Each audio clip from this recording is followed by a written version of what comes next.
He left me for another woman. Then I exposed his biggest secret. The perfect life unravels. My name is Claire Hamilton. I used to think I had the kind of life most women only dream of. A loving husband, a charming home in a quiet suburb just outside of Portland, 2 healthy kids, and a photography business that gave me just enough freedom to be present for every soccer game, every spelling bee, every bedtime story. My husband, Ethan, was a respected neurosurgeon, brilliant, composed, and wildly admired by everyone from his colleagues to our friends. He had a way of commanding a room without saying much, a quiet confidence that, admittedly, swept me off my feet from the first moment we met during a university fundraiser. Back then, I was the art student behind the camera lens, and he was the rising star in the med school program. We were different in almost every way, but we fit together like puzzle pieces. Or so I believed. We got married 2 years after we met, just before his residency began. It was a small ceremony at my parents' lake house, intimate and filled with laughter, the kind that makes your cheeks ache. Ethan cried during his vows, and for years after, whenever he smiled at me across the dinner table, I would remember that day and feel safe. 15 years passed in a flash. Our kids, Aiden and Lucy, filled our home with the kind of chaos that made it feel alive. My photography business picked up through word of mouth. Engagements, weddings, family portraits in golden hour light. Ethan's career skyrocketed. He became chief of neurosurgery at one of the top hospitals in the state. He brought home awards, honors, gifts from grateful patients. And every time someone told me how lucky I was, I nodded and smiled, because until not long ago, I believed it too. Then one day, it began. The unraveling. At first, it was subtle. Ethan started coming home later than usual. He blamed surgeries, complications, administrative meetings. I didn't question him.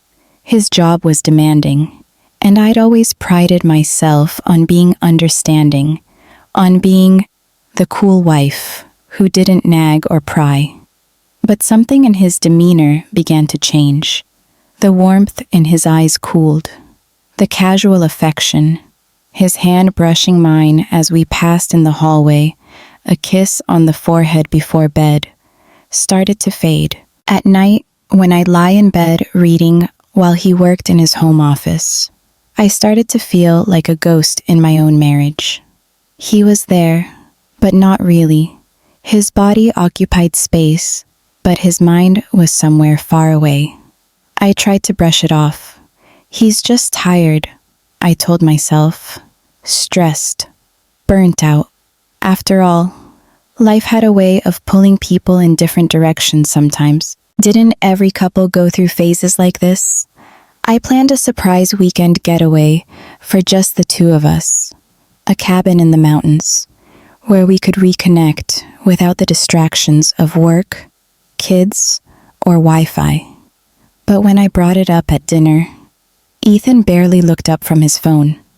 I have back-to-back surgeries that weekend, Claire. You should have checked with me first. My cheeks burned. I wanted it to be a surprise. Next time, don't, he said flatly, sliding his phone back into his pocket. I don't need more stress right now. That night, I sat alone in the living room long after everyone had gone to bed, staring at the dark window, wondering when exactly my husband had stopped looking at me like I mattered. And yet, I still didn't suspect anything. Not really. It wasn't until Lucy got the flu and I asked Ethan to pick up her prescription that the cracks turned into craters. He didn't answer his phone, not for hours. When he finally came home, the prescription still unfilled, He claimed he had been in surgery, but something didn't add up.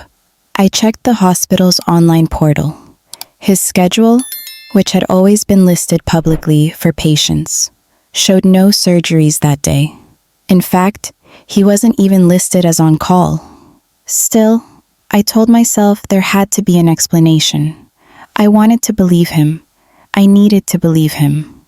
Because the alternative was too painful. The alternative meant that everything we had built, the late nights cradling sick babies, the family photos on the mantle, the laughter over burnt pancakes on Sunday mornings, had all been a carefully constructed illusion. A few days later, I found the earring. It was in his car, wedged between the passenger seat and the center console, a delicate silver hoop. Not mine. When I held it up to him that night, he didn't flinch. "That must be Kate's," he said. "She was in the car with me yesterday. I gave her a ride home." Kate was his new administrative assistant, 26, always in heels, always smiling too wide. I'd met her at a hospital fundraiser a few months earlier. She called me Mrs. Hamilton, even after I told her not to. "I see," I said, placing the earring on the counter. "And what exactly are you giving her rides home from?" Ethan looked up from his laptop. "Claire, don't do this. You're being paranoid."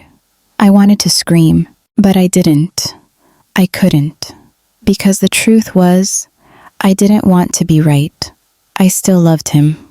God, how pathetic that sounded in my own head. Later that night, I sat at the kitchen table alone, staring at the earring and wondering what it would take for a man to look his wife in the eyes and lie so effortlessly. How many times had he done it before? What else didn't I know? The next morning, I reached out to someone I never thought I'd contact again.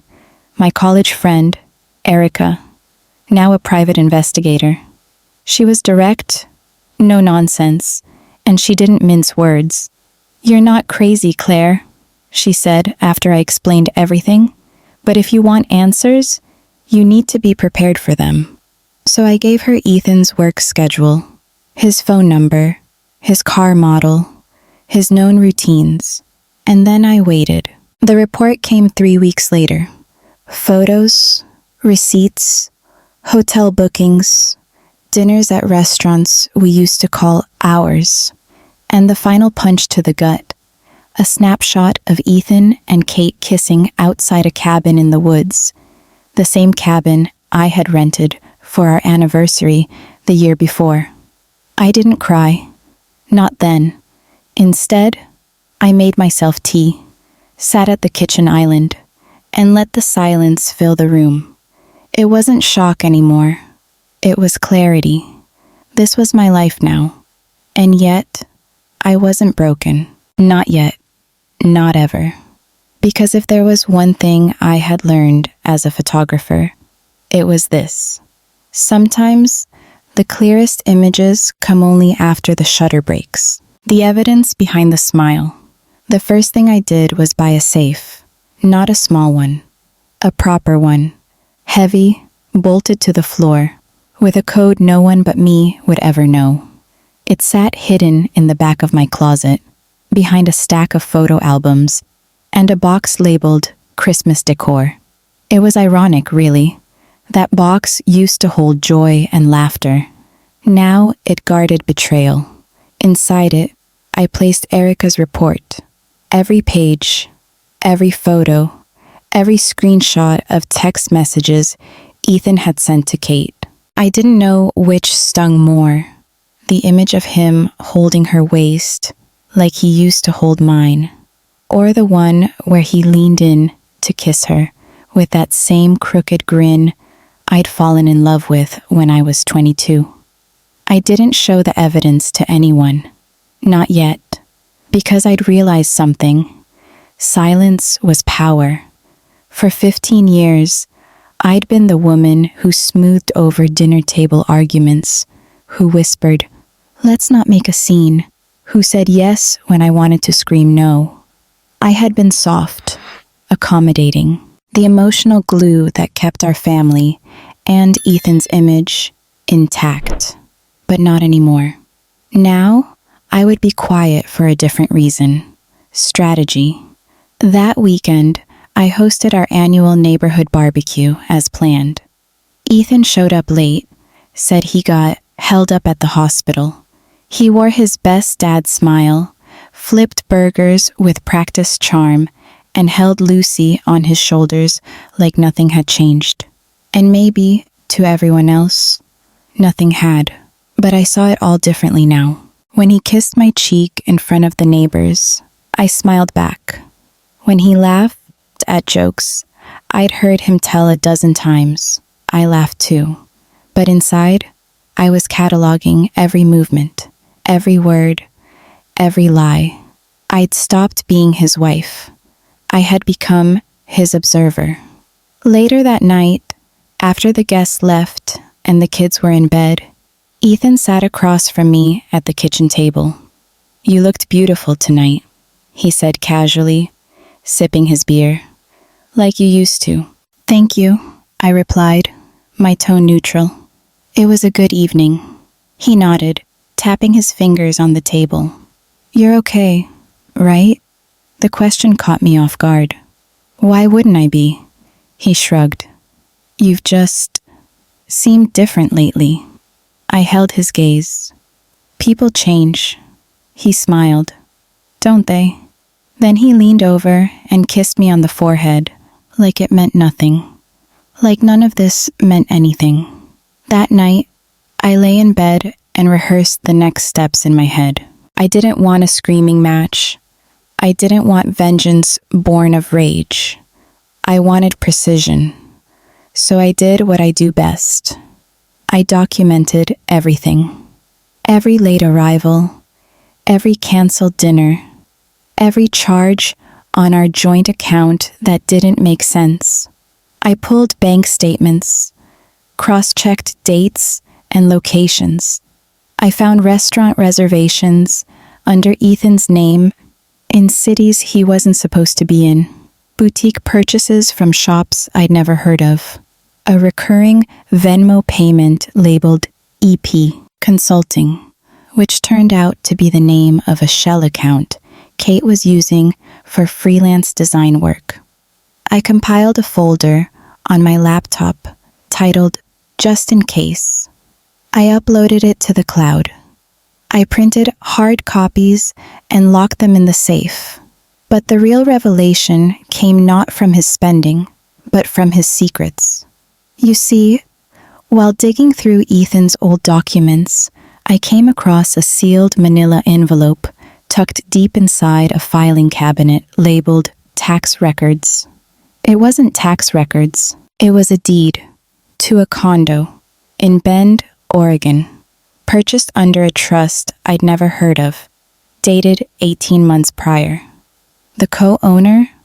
Catherine Elizabeth Price. Kate. At first, I couldn't breathe. Not because of the betrayal.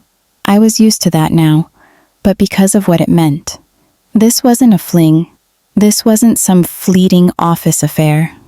He was building a second life. While I was baking birthday cakes and printing school permission slips, Ethan was establishing foundations with another woman, a future, a family. Suddenly, the urgency shifted. This wasn't about heartbreak anymore. It was about protection. For my children. For myself. I made an appointment with my lawyer, Rebecca Sloan, a no-nonsense woman with sharp eyes and a sharper pen. "Claire," she said after reviewing the documents, "you have the upper hand, but only if you keep your cards close." "I'm not after revenge," I told her. She raised an eyebrow. "Then what are you after?" I thought about that for a moment, and then I said, "Truth and freedom." She nodded. "Then let's get you both." Over the next week, we filed quiet paperwork, legal documents that protected my financial assets, froze certain accounts, and gave me temporary authority over shared investments while we evaluated our separation. Ethan didn't even notice. Too busy working late. Too busy sneaking off to bend. I started seeing a therapist too. Her name was Dr. Eliza Monroe. She had a warm smile and a habit of letting silences linger until I filled them. "Why do you think you stayed so long?" she asked me one day, after I'd spent an hour recounting Ethan's patterns of manipulation, detachment, and gaslighting. "Because I didn't think I deserved better," I said. "Do you believe that now?" I paused, then nodded. "Yes, I do." She smiled. "Good, because belief is where healing begins." Aiden and Lucy still didn't know. They were too young to understand the nuances of divorce and too intuitive to be completely in the dark. "Is Dad mad at you?"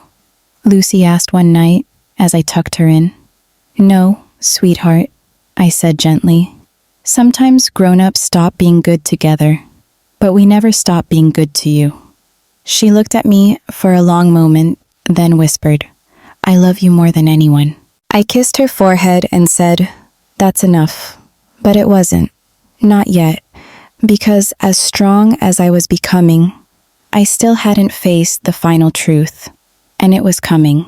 Soon. Too soon.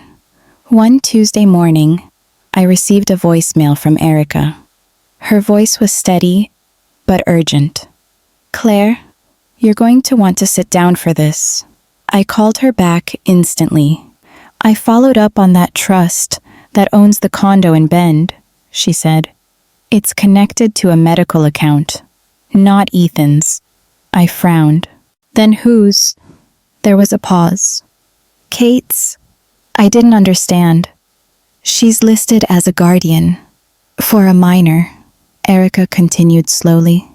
"Claire, they have a child." The line went quiet. I couldn't move. I couldn't speak. A child. My chest tightened. "How old?" "4. A little boy. His name is Dylan." The name echoed in my ears like a scream down a tunnel. A son. Ethan had a son. Not just an affair. Not just lies. A whole other life, built while mine was crumbling. That night, I walked into Ethan's office. He was sitting at his desk, typing something on his laptop. He looked up. "What's up?" I set the file down on his desk. He looked at it, then back at me. "What's this?" "Everything," I said. "Everything I know." He opened it slowly, flipping through the pages.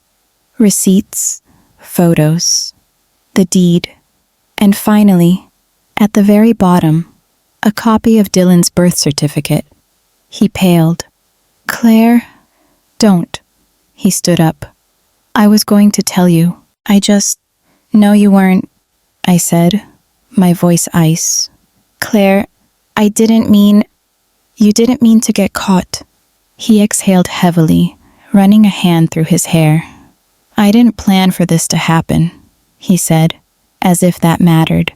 I stared at him, no longer the man I once knew. "This marriage is over," I said clearly. "And if you don't cooperate fully with the divorce, if you try to fight me for the house, for the kids, for a single dollar of what we built, I will go public with everything. Every photo, every lie, every secret, including Dylan." His jaw clenched. "You wouldn't." "I would," I said. And I meant it, because I wasn't afraid of him anymore. Not of his power, not of his lies, not of the life we'd shared. I turned to walk away, and as I reached the doorway, I paused. "You once told me I was the most important thing that ever happened to you," I said without looking back. "But the truth is, you were just the beginning of everything I'm about to become. A mother, not a victim." The first time I saw Ethan, after the confrontation, he looked like a man who'd just watched his kingdom collapse overnight. He showed up at the house 2 days later, unshaven, hollow-eyed, and quieter than I'd ever seen him. He asked to speak to the kids. I agreed, but only under one condition. We're not pretending anymore, I told him. You tell them you're leaving. You tell them why. He swallowed hard. I can't tell them about Kate or the boy. That's not a negotiation, I replied, my voice steel. You made your choices, Ethan. Now you live with them. We sat the kids down in the living room. Aiden fidgeted with the sleeve of his hoodie. Lucy clutched her stuffed giraffe like it was her only lifeline. Ethan began with the usual lines. Your mother and I still love you. This isn't your fault. We'll always be your parents. But I cut through the script. Your dad has been seeing someone else, I said evenly. That's why he's leaving. Lucy's lip trembled. Aiden stared at the carpet. Silence. Ethan opened his mouth, perhaps to soften, perhaps to explain, but I raised a hand. We don't need more stories, Ethan. They've had enough of those. That night, Lucy crawled into my bed, curling against me the way she used to when she was a toddler, afraid of thunderstorms. I don't want a new mommy, she whispered. You'll never have one, I said, kissing her forehead. You've got me. And that's when it shifted, from grief to resolve, from pain to purpose. I had one job now, protect my children from the storm Ethan had created and show them what real strength looked like. I hired a therapist specifically trained in supporting children through divorce, weekly sessions for Lucy, bi-weekly for Aiden, and once a month, family therapy for the three of us. At first, they resisted.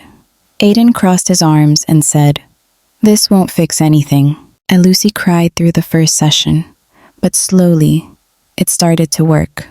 They began to talk, to ask questions, to feel safe again. I also enrolled in a course on trauma-informed parenting. I didn't want to react out of fear or bitterness. I wanted to lead with clarity, compassion. But make no mistake, I wasn't soft. When Ethan tried to claim joint custody, I pushed back hard. My lawyer filed for full physical custody, citing emotional instability and unethical behavior, including concealment of a second child. The court ordered a psychological evaluation and a comprehensive review of his financial records.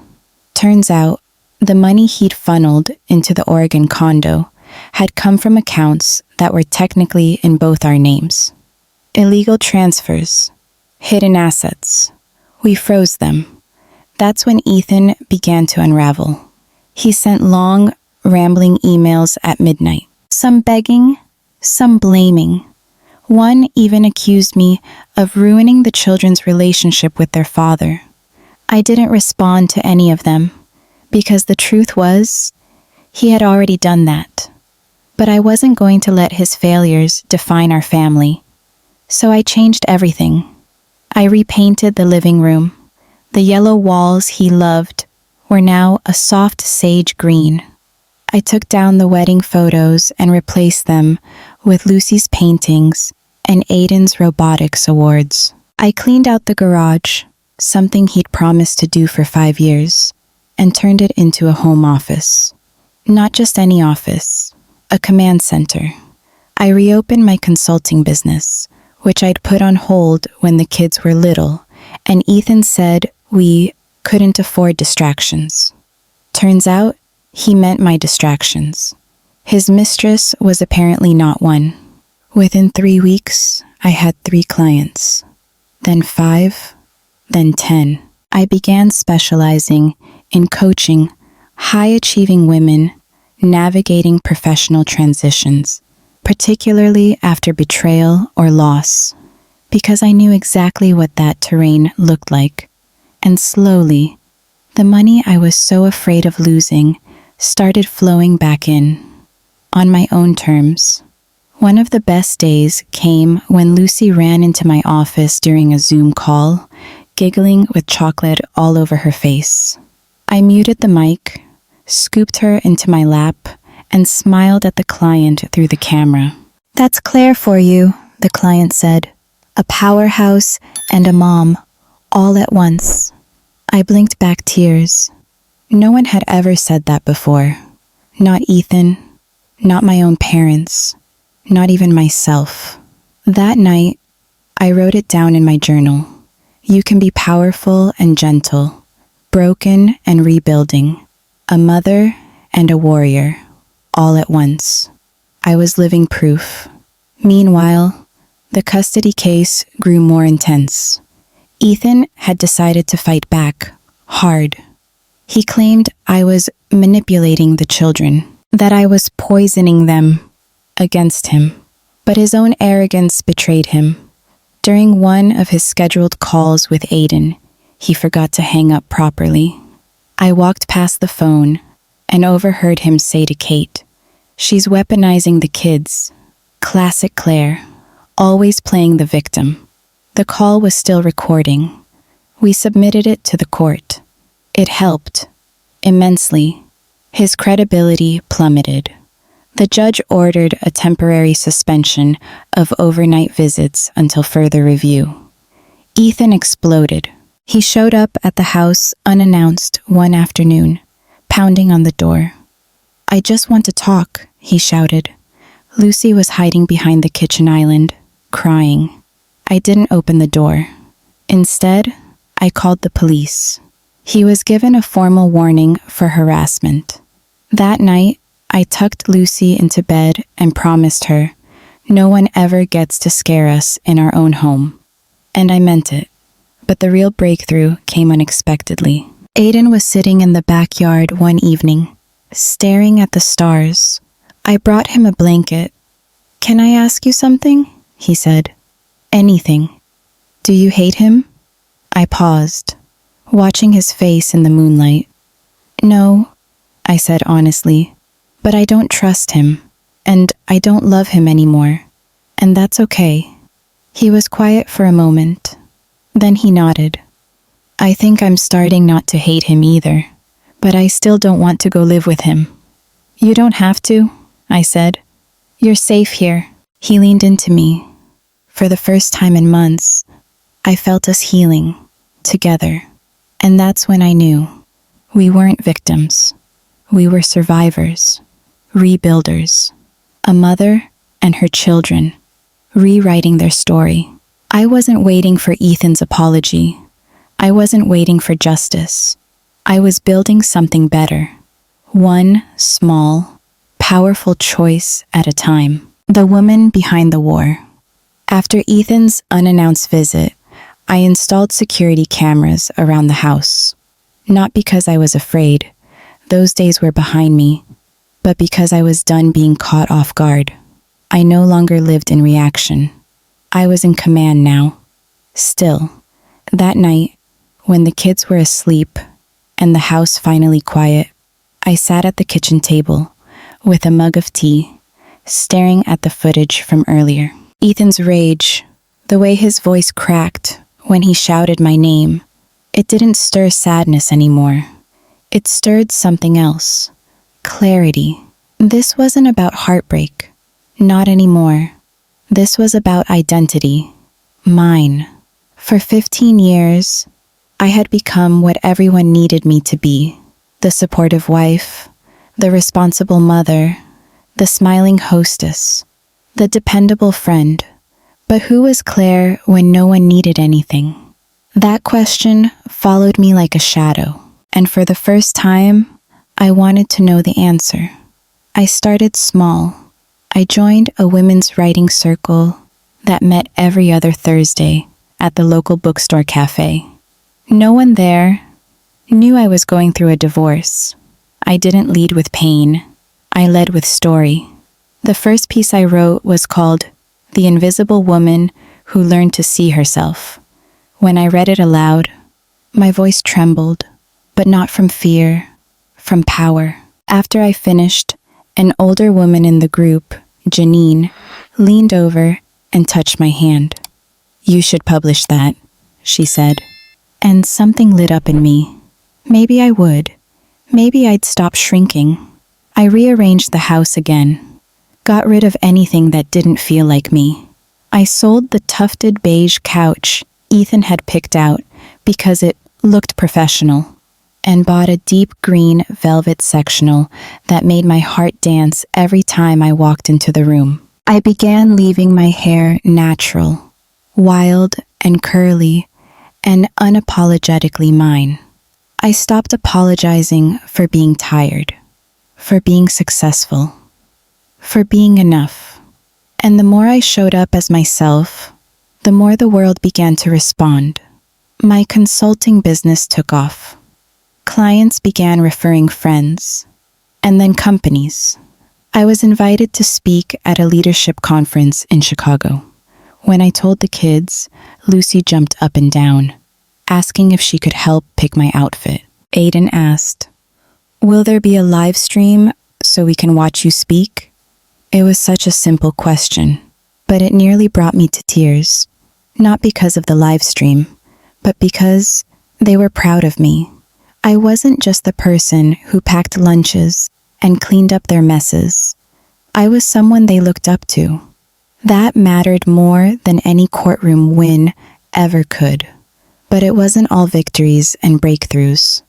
There were nights when I'd wake up in a cold sweat, haunted by what-ifs. What if I'd never found out? What if I'd stayed?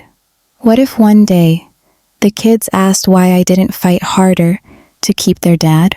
During one of our therapy sessions, Lucy asked something I'd been dreading. "Did you love Daddy when he cheated on you?" I swallowed the lump in my throat. "Yes, sweetheart, I did. That's what made it hurt." "Do you still love him?" "No," I said gently, "but I respect the love we had. I just don't live there anymore." Aiden chimed in. "Good, because you deserve better." Lucy nodded with a solemn kind of wisdom. Me too. That was when I knew my healing wasn't just mine. It was theirs too. We were becoming a family again. Not the one I'd planned, but one I was proud of. And yet, the legal battle still loomed. Ethan had refused to settle. He insisted on equal custody. He'd hired a new lawyer, more aggressive, more theatrical. He'd also stopped paying temporary support, claiming I was independently wealthy now, which, while flattering in a twisted way, was not the point. I met with my attorney, Mel, who had become something of a warrior mentor in my life. "We could go nuclear," she said, reviewing the new filings. "But if we do, we burn bridges the kids might need later." I sighed. "I don't want to destroy him," I said.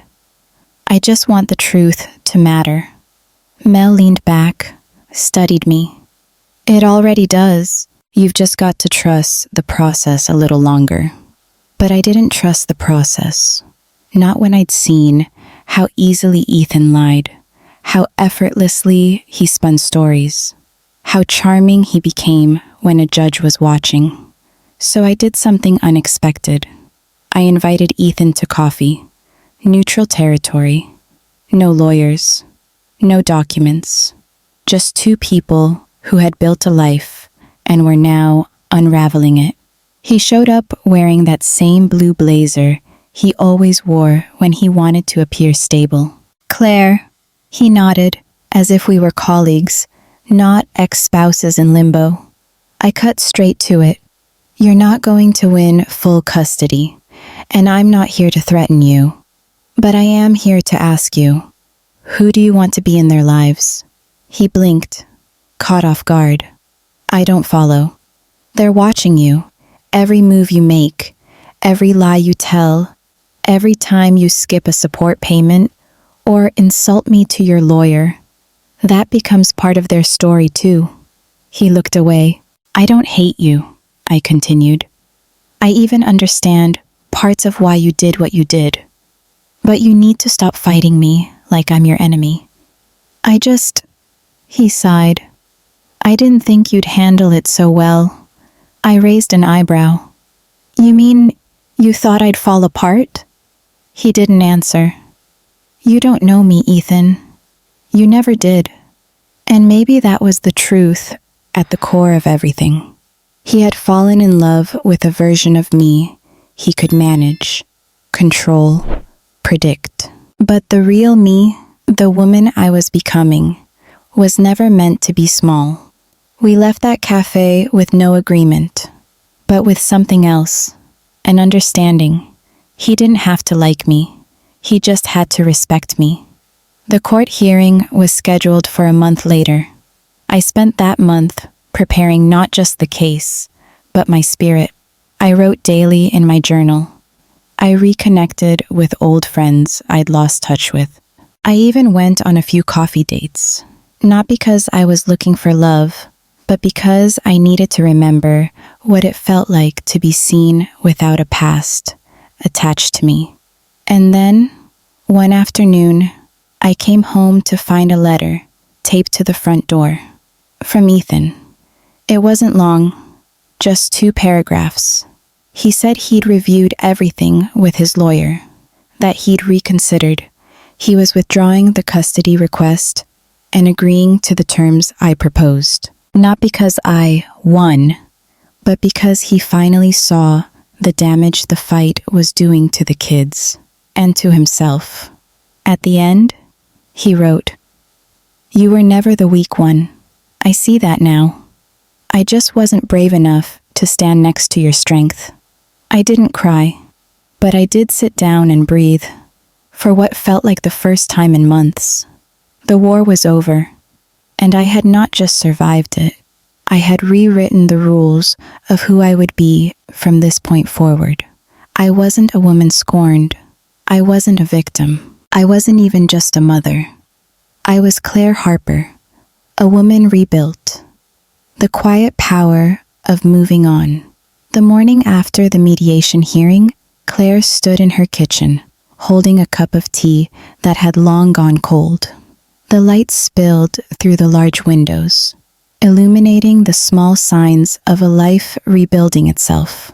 School art projects clipped to the fridge, a half-folded blanket on the couch from last night's movie, with the kids, a vase of wildflowers she'd bought for herself. She was exhausted, but in a different way.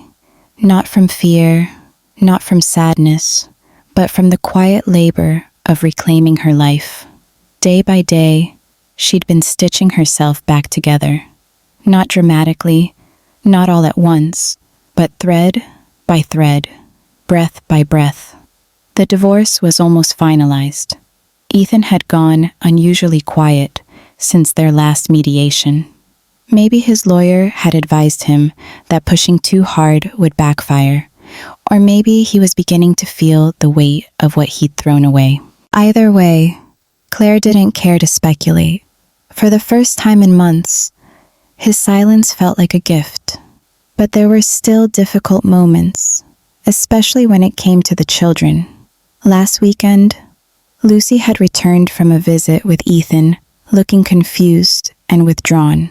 At bedtime, she clutched her stuffed penguin and whispered, "Daddy says you're angry too much, that you're why he had to leave." Claire's throat tightened.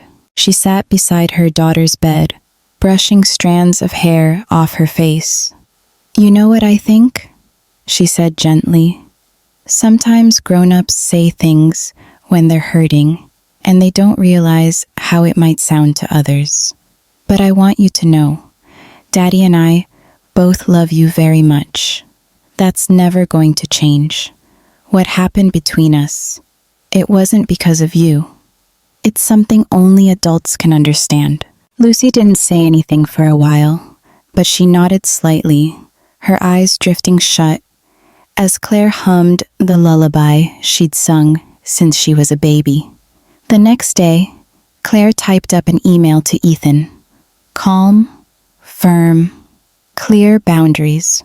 Please refrain from discussing adult matters with the kids. If they have questions, I will answer them in a way that is age-appropriate and centered on love and safety. I expect you to do the same." He didn't respond. Claire took that as progress. In the background of all this emotional chaos, something else had quietly been unfolding. A seed she'd planted months ago was beginning to bloom, though no one around her knew it yet. Back in the early months of separation, on one of those lonely nights when the world felt too big and she felt too small, Claire had poured herself a glass of wine and opened her laptop. She began writing, not about Ethan or the betrayal or the anger, but about resilience, about what it felt like to wake up in a quiet house and still make breakfast, about staring into the mirror and reminding yourself that you are enough, even when someone else decided you weren't. She didn't write to be read. She wrote to survive. But over time, the words became something more. She started a small blog, publishing under a pen name. The posts were raw but hopeful, grounded in the everyday strength it takes to keep going when your life has fallen apart. It started with one post shared by a friend, then a comment, then an email. Women, dozens, then hundreds, wrote to her with their own stories, their own scars, their own small victories. Claire responded to every message. One of those messages came from a literary agent named Amanda, who had gone through a divorce the year before. "I don't know who you are," she wrote, "but your words helped me through one of the darkest nights of my life. Have you ever thought about writing a book?" Claire stared at the email for a long time. Had she? No, not really. But maybe, over the course of the next few months, Claire began shaping her blog entries into something more cohesive. A memoir of sorts, yes, but more than that, a reflection on grief, reinvention, and motherhood in the face of unexpected endings. She didn't tell anyone, not her sister, not her therapist, not even her lawyer, because this project, was for her, entirely her. Amanda loved the proposal. A publisher made an offer. The book would be released in the spring. Claire had signed the contract last week. The same day, Ethan sent over another condescending message about how she might reconsider full-time work soon, given the financial realities of being a single mom. She didn't even reply. Instead, she bought herself a slice of tiramisu and ate it slowly in the sunshine outside her favorite cafe, savoring the sweet taste of quiet triumph. The final mediation session arrived. Claire entered the courthouse in a fitted navy dress and low heels, her hair in a clean bun, her face calm.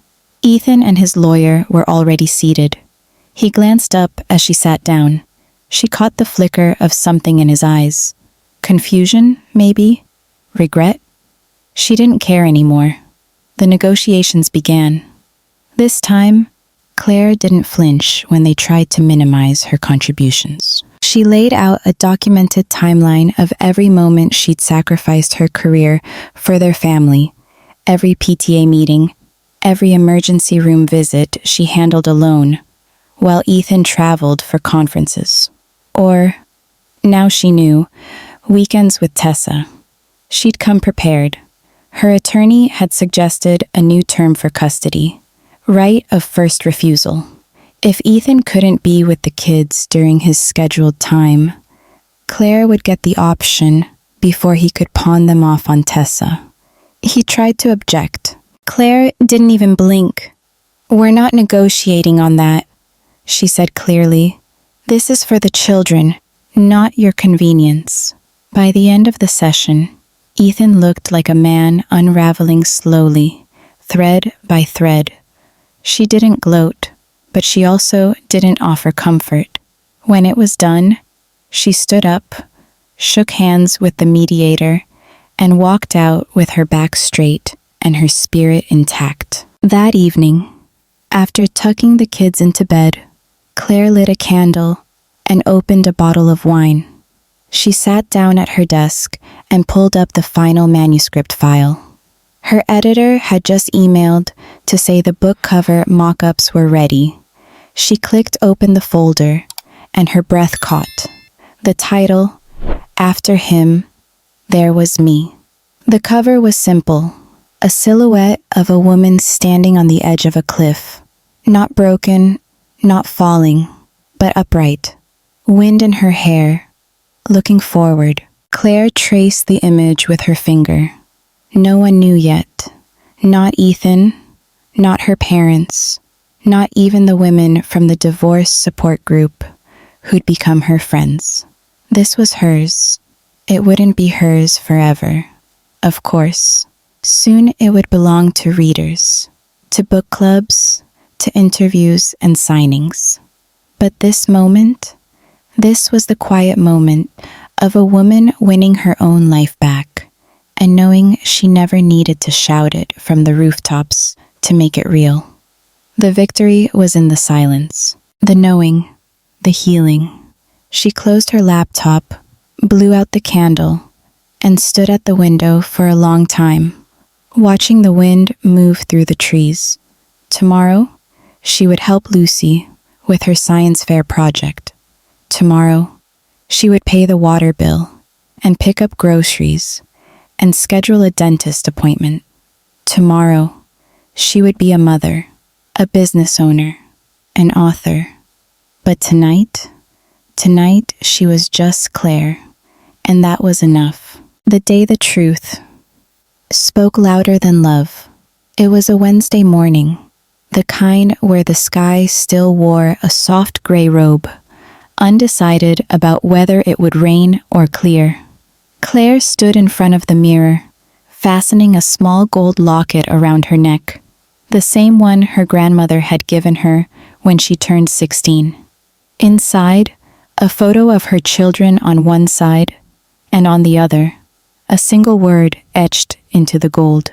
Enough. It had become her mantra, not in the way of scarcity, but in the quiet power of realization. I am enough. Today wasn't just any day. It was deposition day. Ethan had subpoenaed Claire for a formal deposition regarding the financial portion of their divorce. Likely a last-minute tactic to rattle her, to remind her of the control he used to hold so easily. But she wasn't the same woman who had once gone silent to keep the peace. She had become someone who no longer found safety in silence. She arrived at the law office 10 minutes early, her leather binder tucked beneath one arm, her spine straight like the stem of a flower, reaching for light. She passed a receptionist with red-rimmed eyes and thought briefly about the quiet sorrows strangers carry. Then she was led into the conference room. Ethan was already there, seated across the long polished table, dressed in a sleek charcoal suit, a Rolex peeking out beneath his cuff. He looked like a man who thought the world still owed him something. But Claire didn't flinch. "Claire," he said with a nod, neutral as ever. He didn't rise. He didn't smile. She simply said, "Ethan," and took her seat beside her attorney, Elizabeth Hale, who wore the calm intensity of someone who had dismantled men like Ethan with surgical precision. The deposition began with formalities, names, dates, confirmation of identity. Then came the questions, each one a calculated attempt to undermine her contributions to the marriage. "Miss Monroe, can you provide a detailed account of your employment history during the marriage?" Claire didn't hesitate. "I stepped away from my teaching position in 2010 after our second child was born. At Ethan's encouragement, I managed the household, all 3 children's education, medical needs, therapy sessions, extracurriculars, and daily logistics while he pursued career advancement. And during that time, did you receive any form of income? Not monetary, Claire answered. But the home ran because I ran it. That has value. The opposing counsel pushed again. But wouldn't you agree, Ms. Monroe, that your husband was the primary earner? I'd agree. He brought home the paycheck, she said, leaning slightly forward, her voice steady. But money is only one form of provision. I provided everything else. But that answer earned a subtle smile from Elizabeth, and the first crack in Ethan's veneer. The questions turned sharper, the tone more condescending.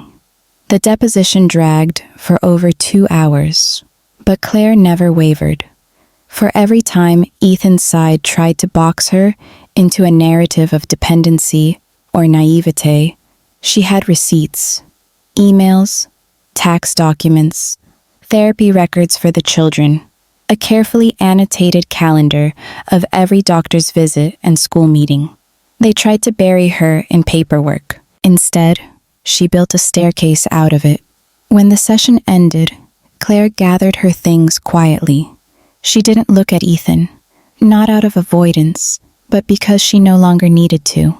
His power over her had dissolved somewhere between the second question and her 100th quiet affirmation of self-worth.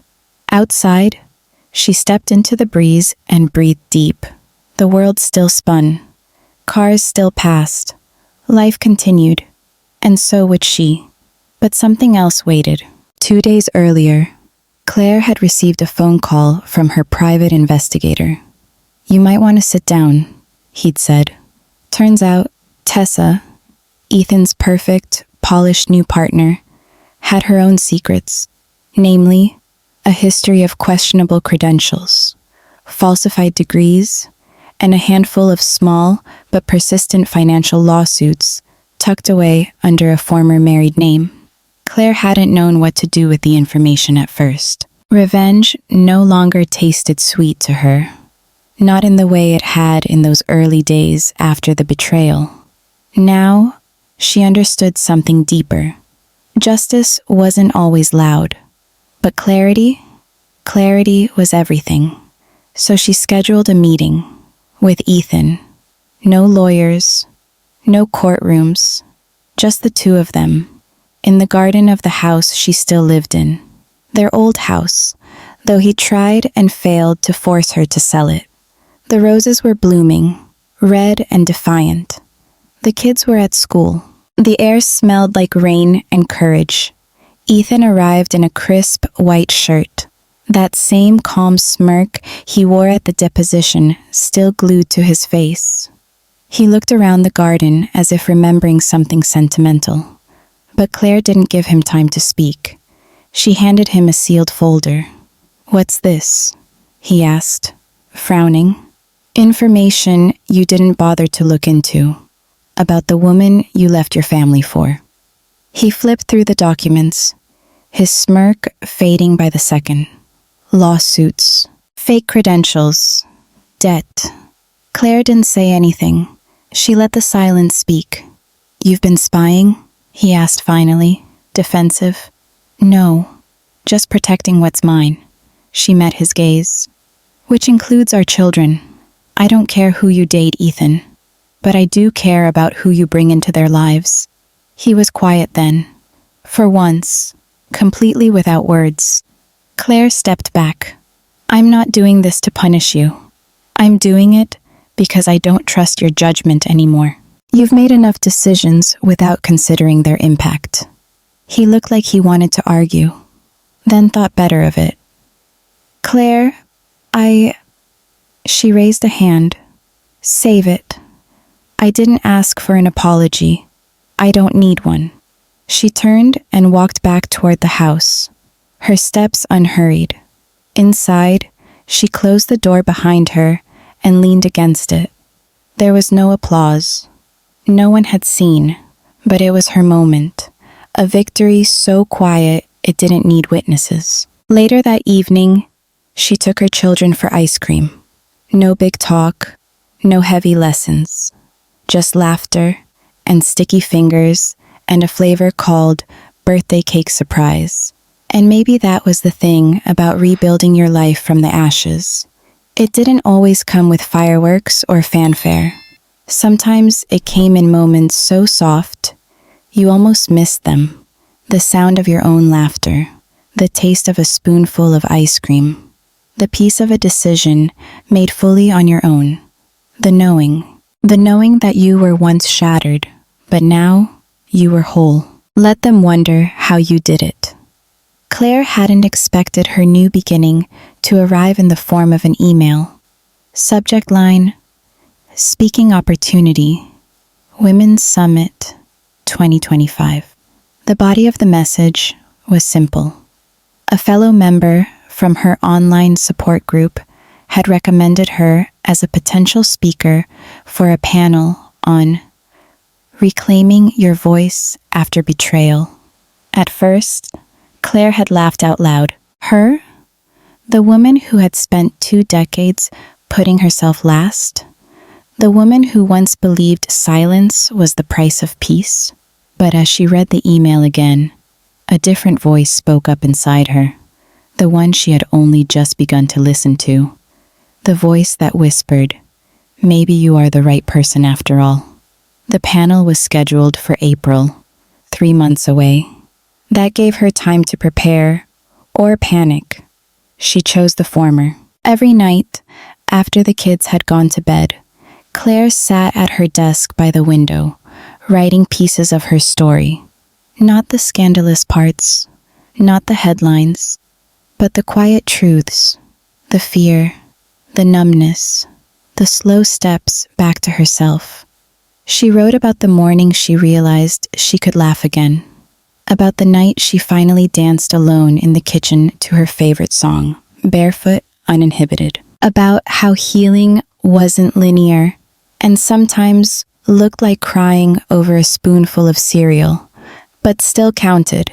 Meanwhile, life continued in beautiful, ordinary ways. The twins started soccer. Emma joined choir. Claire baked her first cake from scratch in over a year, burned the edges, but the kids devoured it anyway. She began to volunteer at a local women's shelter on Saturdays, teaching art therapy to survivors of abuse and betrayal. Watching other women bloom from their pain became part of her own transformation, and slowly, her world grew. One afternoon, while picking up coffee at a bookstore cafe, she bumped, literally, into someone. He was carrying a stack of books. She was texting Emma about a ride home. The impact sent one of his books tumbling to the floor. Classic rom-com meet cute, he said with a grin as they both bent to retrieve it. Claire laughed. An unguarded, real laugh. His name was Noah, a civil engineer with a love for vintage architecture and French roast coffee. Divorced. A single dad. Smart, kind-eyed, funny. They started with casual chats at the cafe. Then coffees turned into walks. Walks into dinners. Dinners into something more. But Claire was careful. She had rebuilt herself from ruins. She wasn't about to lose that in the haze of new romance. So she set boundaries. Clear ones. I'm not looking to be saved, she told Noah one night as they sat beneath a canopy of stars in her backyard. I'm not trying to save you, he replied, just hoping to walk beside you for a while. Noah never pressed, never rushed. He didn't flinch when she told him the full story. Affair, deception, DNA tests, courtrooms, all of it. Instead, he said, then I guess I'm lucky to meet you now, after you've learned how to rise. But love wasn't the point of this chapter. Freedom was. The speaking event arrived on a clear spring morning. Claire stood backstage, hands slightly trembling, not from fear, but from the weight of how far she had come. She wore a soft ivory dress, no jewelry, except her grandmother's locket, and a calm determination in her eyes.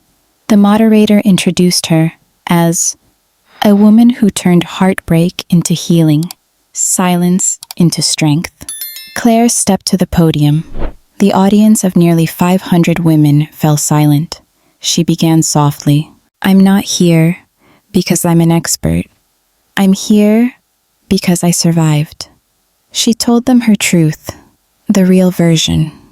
No dramatics, just the moments that mattered. The betrayal, yes, but also the breakthroughs. The nights spent curled in a ball on the floor.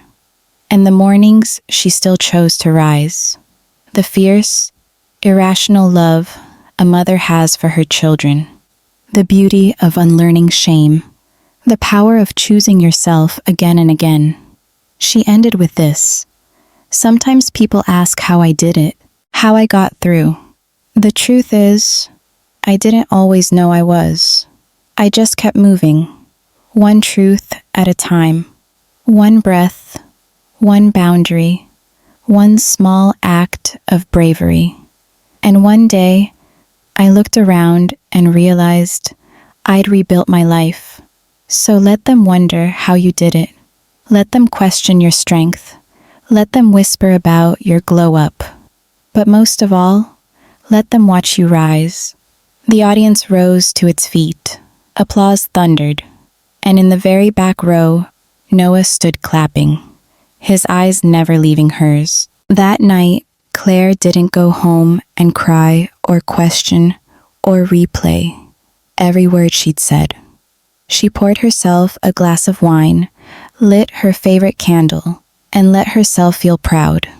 Not because of the speech, but because she was finally living her truth and doing it out loud. Drop your story, or just a word of encouragement for someone else, in the comments below. You never know who might need to read it tonight. And if Claire's journey moved you even a little, please give this video a thumbs up. It helps us share more stories of truth, strength, and second chances. And don't forget to subscribe us.